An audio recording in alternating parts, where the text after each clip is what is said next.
మద్యం నేను చాలా రోజుల నుంచి అదే ప్రస్తావించాను. మద్యం అంశంలో ఖచ్చితంగా జగన్ మాట తప్పాడు, మడమ తిప్పాడు. ఏంటది? మద్యంకి సంబంధించి తను చెప్పుకొచ్చినటువంటి మాట, ఏడాదికి 20% చొప్పున 5 ఏళ్లలో మద్యం దుకాణాలని తీసేస్తాను, అట్లాగే ధరలు భారీగా పెంచుకుంటూ పోతాను, చివరికి తాగడానికి భయపడే స్థితికి వచ్చి ఓన్లీ స్టార్ హోటల్ రేంజ్లో మాత్రమే మద్యం అమ్మేలా చూస్తానని ప్రకటించారు. అయితే మొదటి ఏడాది 20% తీసేశారు, రెండో ఏడాది 13% తీసేశారు, ఆ తర్వాత మానేశారు. పైగా వాక్-ఇన్ స్టోర్స్ అని పెట్టారు.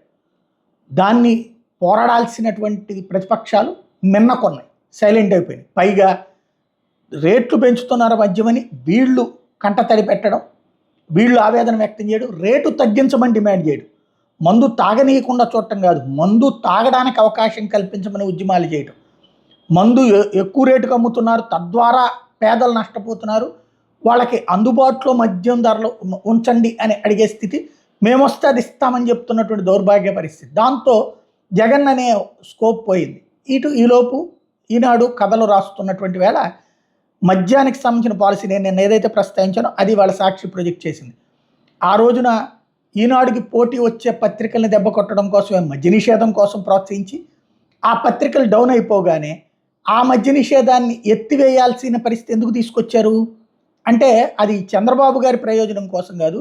రామోజీ ఫిలిం సిటీ కట్టారు, సినిమా షూటింగ్లో ఏమైనా జరగాలంటే మందు కావాల్సిందే, ఆ మందు కావాలంటే మద్య నిషేధం ఎత్తేయాలి, అందుకోసం తీసుకొచ్చినటువంటి అంశం అన్నటువంటిది కొత్త పాయింట్ని గుర్తు చేశారు.